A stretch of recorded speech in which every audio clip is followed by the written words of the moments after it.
Hello friends, this is CS Kundan Kumar.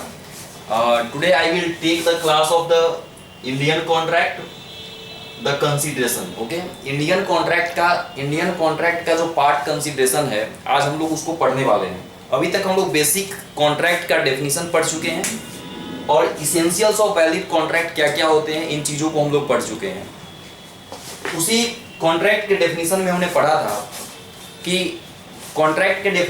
पढ़ा था कि हर एग्रीमेंट के लिए प्रॉमिस होना और कंसीडरेशन होना जरूरी होता है। तो आज हम लोग पढ़ने वाले हैं कि एग्जैक्टली कंसीडरेशन का मीनिंग क्या होता है, ठीक है, और कहाँ कहाँ पे बिना कंसीडरेशन का भी कॉन्ट्रैक्ट किया जा सकता है।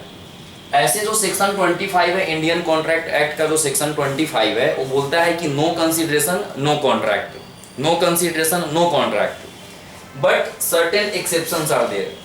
लॉ में एक्चुअली जब भी आप प्रोविजन पढ़ते हैं तो अक्सर प्रोविजन के साथ कुछ एक्सेप्शन होते हैं, कुछ अपवाद होते हैं। एक्चुअली ये एक्सेप्शन इसलिए दिया जाता है ताकि जो कानून बनाए गए हैं उसका मिस इंटरप्रिटेशन न किया जा सके, राइट, यानी कि उसका गलत तरीके से यूज न हो, उसको रोकने के लिए, उसकी रोकथाम के लिए एक्सेप्शन बनाए जाते हैं। तो जो वर्ड कंसीडरेशन है, जैसा कि हमने पढ़ा था कि the word consideration derived from the Latin word quid pro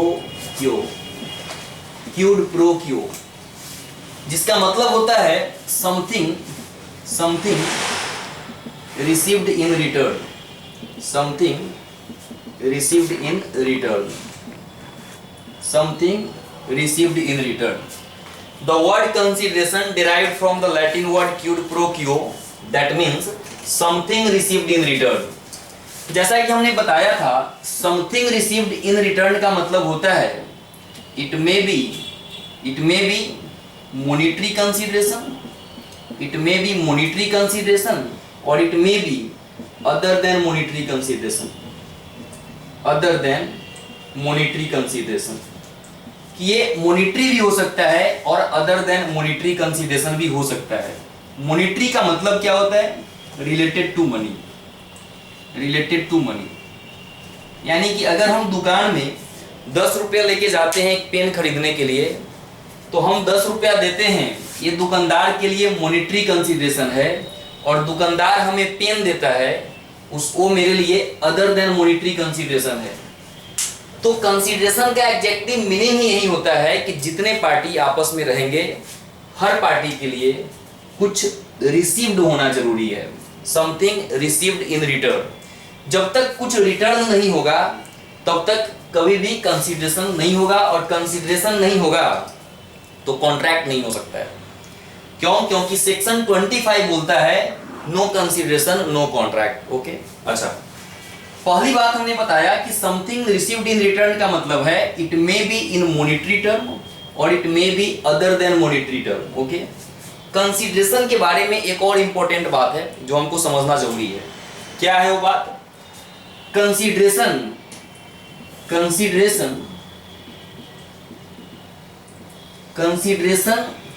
may be adequate or may be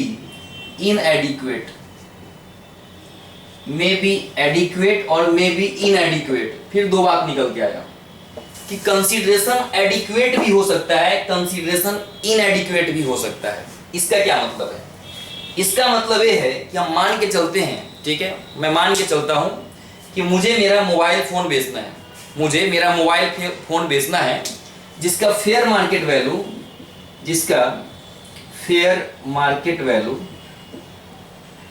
मान के चलते हैं 10,000 रुपया है। यानी कि मार्केट में मैं इसको बेचूं तो इसको 10,000 में बेचा जा सकता है, ये 10,000 में बिक जाएगा, that is the fair market value. लेकिन मेरा एक दोस्त है, उसका कहना है कि भाई मेरे पास 10,000 रुपया नहीं है, तुम मुझे इसे 8,000 में दे दो। कितने में दे दो? 8,000 में दे दो। यानी कि उस मोबाइल फोन के लिए जो एडिक्वेट प्राइस था वो 10,000 था, लेकिन मेरे एक दोस्त के रिक्वेस्ट पे मैं उस फोन को 8,000 में भी बेचने के लिए तैयार हो गया। That is a not adequate price, right, यह इनएडिक्वेट प्राइस है। लेकिन कंसीडरेशन कहता है कि एडिक्वेसी से कंसीडरेशन का कोई लेना देना नहीं है। ओके, यह इररिलेवेंट है कंसीडरेशन के लिए। ओके, यानी कि कंसीडरेशन एडिक्वेट भी हो सकता है और कंसीडरेशन इनएडिक्वेट भी हो सकता है।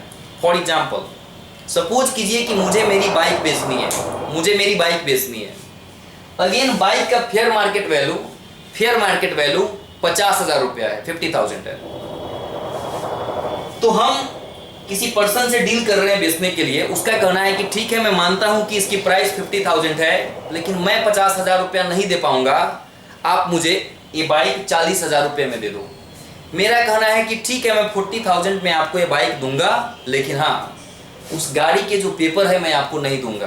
अब एक बात बताओ, गाड़ी का जो ओनर बुक होता है, ओके, जो रजिस्ट्रेशन कार्ड होता है, जो आरसी होता है, ठीक है, रजिस्ट्रेशन जो कार्ड होता है, क्या उसके बिना गाड़ी को बेचा जा सकता है क्या? Answer is no. तो मतलब ये है कि मैं गाड़ी को 50,000 में बेचूं या गाड़ी को 40,000 में बेचूं, इससे कोई मतलब नहीं है। हर हाल में जो मालिकाना हक ट्रांसफर होगा, जो ओनरशिप ट्रांसफर होगा, वो सेम ट्रांसफर होगा। चाहे गाड़ी में 50,000 में बेचूं, गाड़ी में 40,000 में बेचूं या गाड़ी में 10,000 में बेचूं, गाड़ी की जो डीलिंग होगी फेयर तरीके से होगी। यानी कि कंसीडरेशन में एडिक्वेसी का कोई लेना देना नहीं होता है। कंसीडरेशन एडिक्वेट भी हो सकता है और कंसीडरेशन इनएडिक्वेट भी हो सकता है, लेकिन दोनों केस में एग्रीमेंट वैलिड माना जाएगा। इनएडिक्वेसी के पॉइंट पे कभी भी कंसीडरेशन को इनवैलिड नहीं कहा जा सकता है। दो बातें अभी तक हमने पढ़ा है, कंसीडरेशन में बी मॉनिटरी और कंसीडरेशन में B other than monetary. Consideration में बी एडिक्वेट और कंसीडरेशन में बी इनएडिक्वेट हो सकता है, ये पॉसिबल है।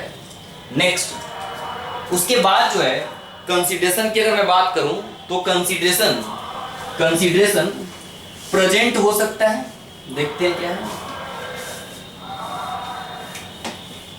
और क्या क्या चीजें हैं कंसीडरेशन के रिगार्डिंग। बेसिक बात क्या है देखते हैं। उसके बाद जो बात है कि कंसीडरेशन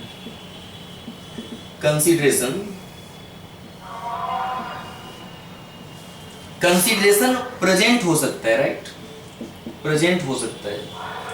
कंसीडरेशन फ्यूचर भी हो सकता है और कंसीडरेशन पास्ट भी हो सकता है।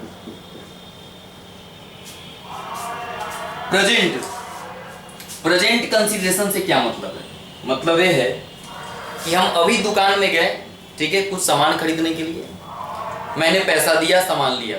ओके, पैसा दिया, सामान लिया, प्रेजेंट है। समथिंग रिसीव्ड इन रिटर्न, मैं पैसा दे रहा हूं, दुकानदार के लिए मॉनिटरी कंसीडरेशन है, मुझे सामान मिल रहा है, मेरे लिए अदर देन मॉनिटरी कंसीडरेशन है, प्रेजेंट हो गया। फ्यूचर ट्रांजैक्शन की मैं बात करूं तो बहुत बार ऐसा होता है कि हमें कोई सामान की बुकिंग करनी पड़ती है। जैसे मान लो अगर विश्वकर्मा पूजा है तो वहां पे गाड़ी की बिक्री होती है, राइट। धनतेरस में लोग ज्वेलरी की खरीदारी करते हैं, गाड़ी की खरीदारी करते हैं। तो ऐसे मुहूर्त पे एडवांस में बुकिंग की जाती है। तो हमने पैसा पहले दिया और हमको क्या करना है, सामान फ्यूचर में लेना है। तो इस तरह के ट्रांजैक्शन को फ्यूचर ट्रांजैक्शन कहेंगे। यानी इसमें जो कंसीडरेशन इन्वॉल्व है वो कैसा है, फ्यूचर कंसीडरेशन इन्वॉल्व है। और एक बेहतर एग्जांपल मैं बताता हूँ। आप अमेजन पे, फ्लिपकार्ट पे आप ऑर्डर बुक करते हो, राइट। तो जब आप ऑर्डर बुक करते हो, मान लो आपने ऑप्शन चूज किया है cash on delivery, right. Cash on delivery, cash तब देंगे जब डिलीवरी होगा, कैश ऑन डिलीवरी। यानी कि कंप्लीटली ये फ्यूचर ट्रांजैक्शन है। सामान आना भी बाकी है, पैसा देना भी बाकी है, राइट। दोनों चीज बाकी है इसमें, सामान आना भी बाकी है, पैसा देना भी बाकी है। तो इस तरह की कंसीडरेशन को हम क्या कहेंगे, फ्यूचर कंसीडरेशन कहेंगे, बिकॉज ये फ्यूचर में होने वाला ट्रांजैक्शन है। पास्ट ट्रांजैक्शन यानी कि जो हो चुका है। सपोज करो कि आपको एक कार खरीदनी है, ठीक है, आपको एक कार खरीदनी है। मान लेते हैं कि मोहन नाम का एक व्यक्ति है जिसने कार परचेस किया है। कब परचेस किया है, 1/4/2020 को इन्होंने कार परचेस किया है। 1 अप्रैल 2020 को इन्होंने कार परचेस किया है। तो जनरली जब कार परचेस करता है कोई भी इंसान, तो उस पे 1 साल, 2 साल, 3 साल की क्या होती है, वारंटी दी जाती है, राइट। कुछ वारंटी होता है उस पे। तो मतलब ये है कि अगर इन्होंने 1/4/2020 को कार खरीदा है अगर उस कार पे 1 साल की वारंटी दी गई है, उस कार पे अगर 1 साल की वारंटी दी गई है, तो ऐसे केस में उनका जो वारंटी होगा वो 31 मार्च 2021 तक वैलिड होगा। 31 मार्च 2021 तक उनका क्या होगा, वारंटी वैलिड होगा। ट्रांजैक्शन कब हुआ था, 1/4/2020 को। कब तक वारंटी वैलिड है, 1/3/2021 तक। यानी कि मान लेते हैं कि इसके बीच में जो भी सर्विसिंग कराना है सब चीज फ्री है, राइट।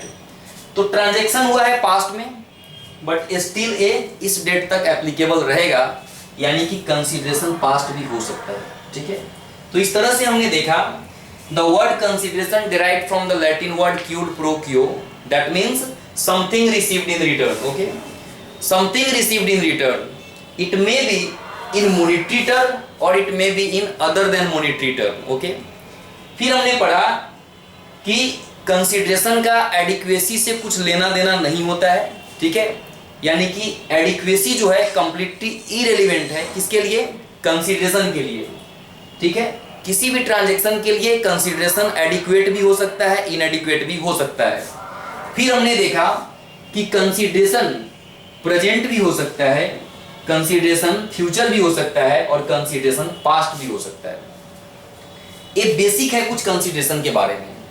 उसके बाद जो इंडियन कॉन्ट्रैक्ट एक्ट का सेक्शन 25 है, as per section 25 of the Indian contract act, no consideration, no consideration, no consideration, no contract, no consideration, no contract. हो भी कैसे सकता है, हमने स्टार्टिंग के क्लास में पढ़ा था कि हर एग्रीमेंट को होने के लिए प्रॉमिस या प्रोमिसेस और उसके साथ कंसीडरेशन होना जरूरी है।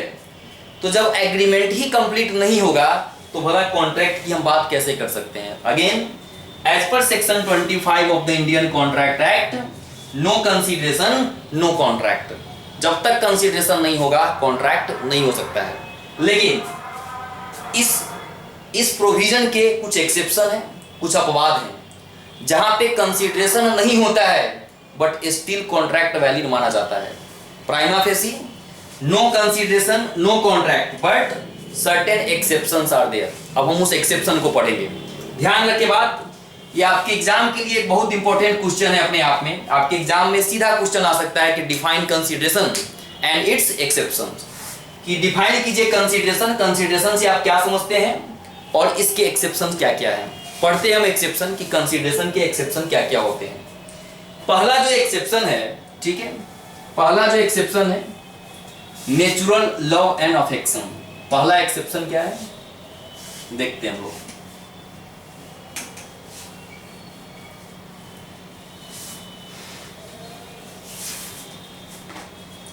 पहला हमने क्या पढ़ा, सेक्शन 25 जो है वो बोलता है नो कंसीडरेशन,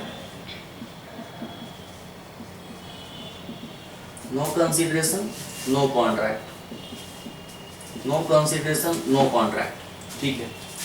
लेकिन इस पॉइंट के कुछ एक्सेप्शंस है। क्या है एक्सेप्शन, थोड़ा देखते हैं। पहला, नेचुरल लव एंड अफेक्शन।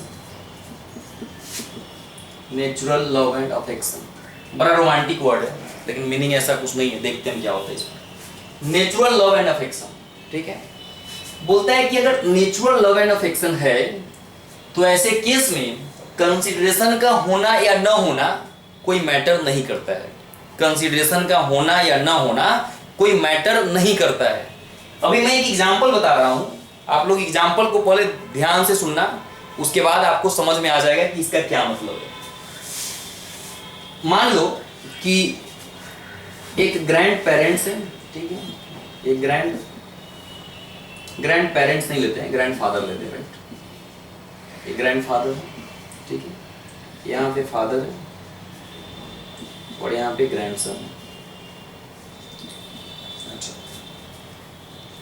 यहाँ पे ग्रैंडसन नंबर 1 है, मान लो 1 नहीं 2 मानते हैं, इसको 2 मानते हैं। यहाँ पे एक और है,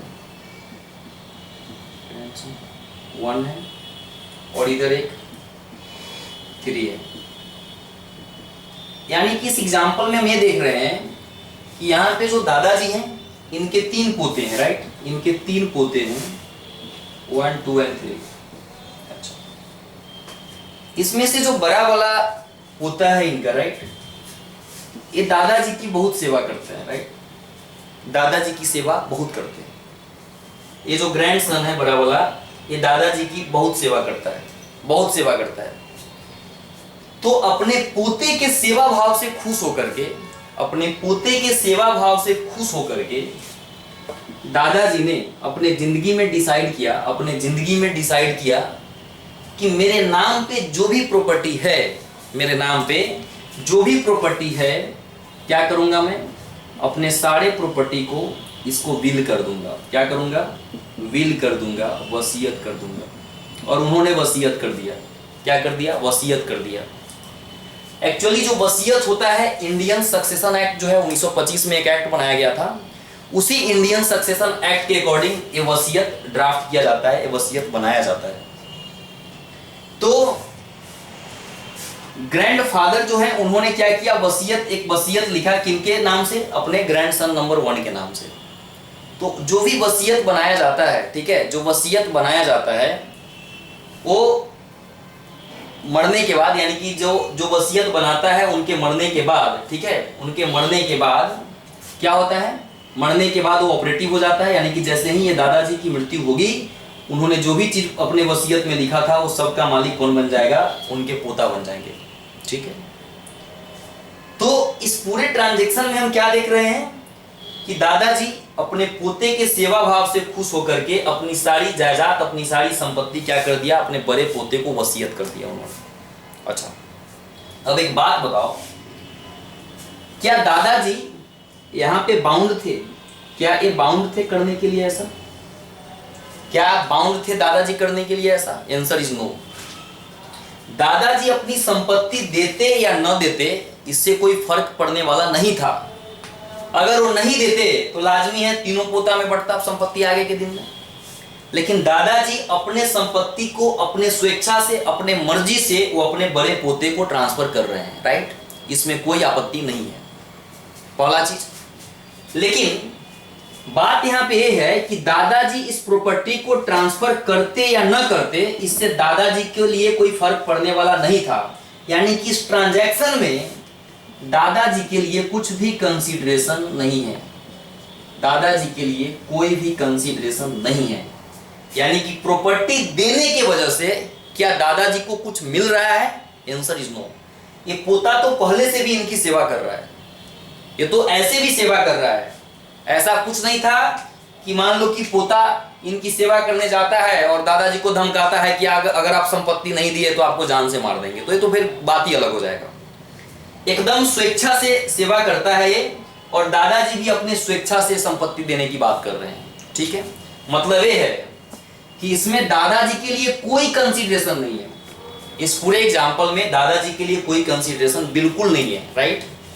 यानी कि दादाजी ये संपत्ति देते या न देते, इससे दादाजी को कोई फर्क पड़ने वाला नहीं था। बट स्टिल क्योंकि इन्होंने दिया तो ये प्रॉपर्टी इनका हो जाएगा। मतलब ये है कि नेचुरल लव एंड अफेक्शन के केस में, नेचुरल लव एंड अफेक्शन के केस में अगर एक आदमी दूसरे व्यक्ति को कोई प्रॉपर्टी ट्रांसफर करता है, ठीक है, और इसमें कुछ कंडीशन है, अगर वो कंडीशन फुलफिल होता है तो भले ही एक पार्टी के लिए कोई कंसीडरेशन नहीं हो, बट स्टिल वो ट्रांजैक्शन वैलिड माना जाएगा। अब हम देखते हैं कि इसके क्या कंडीशंस है, इसमें कंडीशंस क्या क्या है। तो लिखना है these are the following conditions, these are the following conditions for this point, for this provision. These are the following, देखते हैं क्या है। इसके लिए कुछ कंडीशंस है, जैसा कि मैंने बताया, इसके लिए कुछ कंडीशंस है। क्या कंडीशन है? पहला, it must be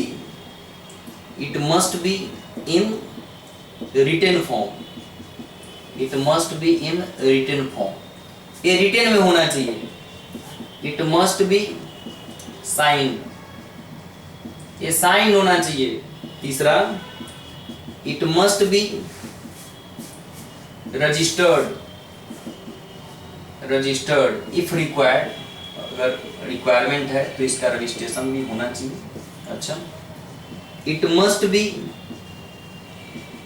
stamped, duly stamp लिखेंगे, it must be duly stamped, right, duly stamped and it must be close relation between parties, it must be close relation between parties। अब देखना थोड़ा एक एक पॉइंट को हम कवर करते हैं। हमने जो एग्जांपल बताया जहां पे दादाजी और पोते की मैं बात कर रहा था, रिटन फॉर्म में होने की बात हो रही है, तो जो विल होता है, वसीयत की जो मैं एग्जांपल दे रहा था, हमेशा ये रिटेन ही होगा, ठीक है। अच्छा, ऐसा कभी नहीं होगा कि दादाजी बोल के गए थे कि मुझे मतलब उनके मर जाने के बाद मेरी हो जाएगी प्रॉपर्टी, तो इसलिए मेरा प्रॉपर्टी हो जाएगा, ऐसा कभी नहीं हो सकता है जब तक वो लिखित नहीं होगा, रिटेन नहीं होगा। साइन भी होना चाहिए, यानी कि दादाजी का साइन भी उस पर होना चाहिए, okay. It must be registered, ठीक है। हर ट्रांजेक्शन के लिए रजिस्ट्रेशन जरूरी नहीं होता है, जैसे लेकिन अगर मैं बाइक खरीदता हूँ, अगर मैं ज़मीन खरीदता हूँ, अगर मैं घर खरीदता हूँ, इन चीज़ों की रजिस्ट्रेशन हमें ज़रूरत होती है। तो जहाँ पे रजिस्ट्रेशन रिक्वायर्ड है उसकी रजिस्ट्रेशन हमको करवाना पड़ेगा, लेकिन जहाँ पे रजिस्ट्रेशन रिक्वायर्ड नहीं है उसका रजिस्ट्रेशन करवाना कोई ज़रूरी नहीं होता है। तो जो रजिस्ट्रेशन एक्ट है, मैं अगर विल के परिप्रेक्ष्य में बात करूँ, मैं अगर विल के रिस्पेक्ट में बात करूँ, तो जो रजिस्ट्रेशन एक्ट है, रजिस्ट्रेशन एक्ट में विल को जो रजिस्टर करने की बात कही गई है, तो वहां पे विल को रजिस्टर कराना ऑप्शनल है, ओके। यानी कि विल को रजिस्टर करवाया भी जा सकता है, विल को रजिस्टर नहीं भी करवाया जा सकता है, ये पार्टी पे डिपेंड करता है, और दोनों केस में ट्रांजैक्शन वैलिड माना जाता है। तो विल को रजिस्टर कराना या ना कराना ये ऑप्शनल होता है अकॉर्डिंग टू रजिस्ट्रेशन एक्ट, ठीक है। इट मस्ट बी ड्यूली स्टाम्प्ड, अगर हमें स्टाम्प ड्यूटी का पेमेंट करना है तो हमने कि जैसा बताया था पिछले क्लास में कि ये कॉन्ट्रैक्ट होने के लिए अगर स्टाम्पिंग जरूरी है तो हमको स्टाम्पिंग करना पड़ेगा। स्टाम्प ड्यूटी राज्य सरकार के द्वारा लगाया जाने वाला कर होता है, ठीक है, जो कि स्टाम्प एक्ट के द्वारा संचालित किया जाता है। तो अगर किसी ट्रांजैक्शन में हमको स्टाम्प ड्यूटी पे करने की जरूरत है तो हमें ध्यान रखना पड़ेगा स्टाम्प ड्यूटी का पेमेंट भी प्रॉपर्ली होना चाहिए, अदरवाइज वो ट्रांजैक्शन वैलिड नहीं माना जाएगा। Next, it must be close relation, okay. अब एक बात बताओ, दादा और पोते के बीच में, दादाजी और पोते के बीच में क्या क्लोज रिलेशन होता है कि नहीं होता है? बिल्कुल होता है। इसलिए अगर एक कंडीशन फुलफिल होता है तभी नेचुरल लव एंड अफेक्शन के केस में अगर एक पार्टी के लिए कंसीडरेशन नहीं है फिर भी हम उसको एक वैलिड कॉन्ट्रैक्ट मानेंगे। पहला एक्सेप्शन था नेचुरल लव एंड अफेक्शन, इसमें हमने देखा कि दादाजी के लिए कोई कंसीडरेशन नहीं था, यानी कि दादाजी प्रॉपर्टी ट्रांसफर करते या ना करते उनसे उनको एक्स्ट्रा कुछ मिलने वाला नहीं था। There is no any return, okay, to be received by the grandfather, but still the contract made between the grandfather and the grandson, ठीक है, विल बी वैलिड, वो वैलिड माना जाएगा। तो पहला एक्सेप्शन क्या पढ़ा हमने? Natural love and affection. दूसरा पढ़ते हैं। दूसरा एक्सेप्शन है टाइम बार डेट। दूसरा एक्सेप्शन है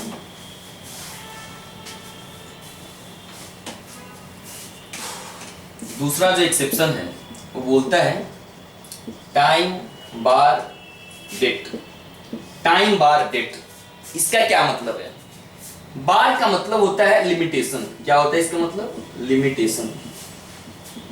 बार का मतलब क्या है? लिमिटेशन। इंडिया में एक एक्ट बनाया गया लिमिटेशन एक्ट, राइट? हर चीज के लिए एक्ट है, ठीक है, लिमिटेशन एक्ट। इस लिमिटेशन एक्ट को इसलिए बनाया गया ताकि हर इंसान अपने अधिकार को लेकर के सजग और जागरूक रहे, right? The citizen of India must be vigilant, must be vigilant and must be diligent, right? Diligent, vigilant हो, डिलीजेंट हो, इसके लिए क्या बनाया गया? लिमिटेशन एक्ट बनाया गया। हर व्यक्ति अपने अधिकार को लेकर के सजग रहे, जागरूक रहे।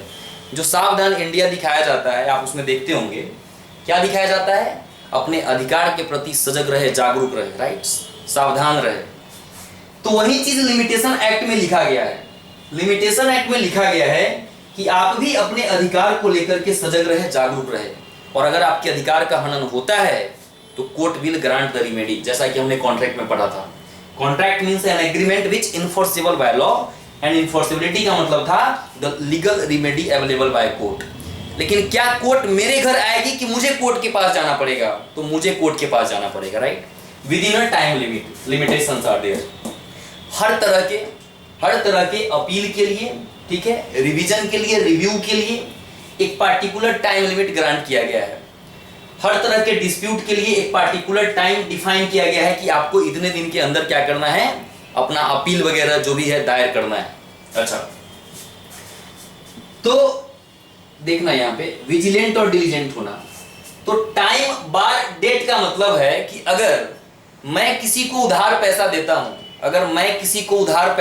हूं, ठीक है, अगर वो ड्यू डेट पे मेरा उधार पैसा नहीं चुकाता है, तो हमें कितने दिन के अंदर उस व्यक्ति के अगेंस्ट में सूट फाइल कर देना चाहिए। ओके, यही सब चीज हमको इसमें पढ़ना है और कैसे इसमें एक्सेप्शन है उसको हम थोड़ा देखते हैं। मैंने थोड़ा सा अभी बेसिक बताया कि बार का मतलब क्या होता है, दैट इज लिमिटेशन होता है इसका मतलब। अच्छा, एग्जाम्पल को समझिएगा अच्छे से। एग्जाम्पल अगर आप समझ गए तो आपको आसानी से समझ में आ जाएगी। मान लेते हैं कि यहाँ पे CS कुंदन, राइट, इन्होंने क्या किया, ये लेंडर है, राइट, और यहाँ पे मान लेते हैं कि कोई रोहन नाम का व्यक्ति है जो कि एक बोरोवर है, कितना पैसा दिया गया, 5 लाख रुपया दिया गया, राइट, 5 लाख रुपया दिया गया। इस पैसे को 1 अप्रैल 2020 को क्या करना था, ड्यू डेट था, यानी कि इस डेट को रोहन को पैसा चुका देना था, इस डेट को क्या करना था, पैसा वापस करना था, रीपेमेंट इसका करना था, ठीक है। फिर से समझते हैं हो क्या रहा है। कुंदन एक लेंडर है जिन्होंने रोहन को क्या किया, 5 लाख रुपया उधार दिया। मान लेते हैं इसमें एक टाइम पीरियड भी है, 3 साल के लिए दिया, 3 इयर्स के लिए दिया। पैसे का जो रिपेमेंट का ड्यू डेट था वो 1/4/2020 था। रिपेमेंट का डेट क्या था, 1 अप्रैल 2020। लेकिन किसी कारण से रोहन ने 1 अप्रैल 2020 को ये 5 लाख रुपया जो बाकी था, जो वापस करना था, इनको रिपेमेंट करना था, इन्होंने वापस नहीं किया, रिपेमेंट इन्होंने नहीं किया। अच्छा, अब क्वेश्चन है कि अगर रोहन टाइमली रिपेमेंट नहीं किया है, तो कुंदन क्या करेगा, कुंदन क्या एक्शन लेगा, राइट, कुंदन क्या करेगा। सिंपल बात है, लड़ाई झगड़ा तो करेंगे नहीं, हम क्या करेंगे, सूट फाइल करेंगे, कोर्ट में जाएंगे, हम सूट फाइल करेंगे। अब यही क्वेश्चन है कि ये सूट फाइल हमें कितने दिन के अंदर करना पड़ेगा, सूट फाइल करना पड़ेगा। तो ये जो बार की मैं बात कर रहा था, टाइम बार डेट की मैं बात कर रहा था, तो लिमिटेशन एक्ट में ठीक है, ऐसा लिखा गया है कि कोई भी कॉन्ट्रैक्ट एक्ट का मैटर होगा, कुछ भी अगर कॉन्ट्रैक्ट का मैटर होगा, तो आपको 3 साल के अंदर एक्शन लेना है, विद इन 3 इयर्स, 3 साल के भीतर आपको एक्शन लेना है। तो इस पूरे ट्रांजैक्शन में भी अगर इस डेट को रोहन के द्वारा पैसा नहीं चुकाया गया, तो 31 मार्च 2023 तक सूट फाइल हो जाना चाहिए। कब तक हो जाना चाहिए, 31 मार्च, कितने दिन के अंदर, ड्यू डेट से within 3 years, due date से 3 साल के भीतर। ऐसा इसलिए क्योंकि लिमिटेशन एक्ट में लिखा हुआ है कि किसी भी कॉन्ट्रैक्ट एक्ट के किसी भी प्रोविजन का वायलेशन होता है, तो वैसे केस में आपको 3 साल के अंदर सूट फाइल कर देना है। यहां भी 3 साल के अंदर सूट फाइल किसको करना था, कुंदन को करना था। अब एक बात है कि अगर कुंदन ने इस डेट तक भी सूट फाइल नहीं किया, अगर ड्यू डेट तक सूट फाइल नहीं किया, तब क्या होगा, अगर ड्यू डेट तक सूट फाइल नहीं किया तब क्या होगा। प्रोविजन कहता है कि अगर ड्यू डेट तक सूट फाइल नहीं किया तो कुंदन का पैसा डूब जाएगा। अब कुंदन का पैसा वापस नहीं मिलेगा, कुंदन के पास अब कोई अधिकार नहीं रह जाएगा। हालांकि फिर एक अलग बात है, लिमिटेशन एक्ट में एक सफिशिएंट कॉज भी है, ठीक है। जो सेक्शन 5 है लिमिटेशन एक्ट का, वो डॉक्ट्रिन ऑफ सफिशिएंट कॉज की बात करता है। यानी कि वहां पे ऐसा लिखा गया है कि in the special circumstances, okay, the time may be extended, but हम अभी एक्सटेंशन की बात नहीं कर रहे हैं, हम अभी जनरल प्रोविजन बात कर रहे हैं। तो अकॉर्डिंग टू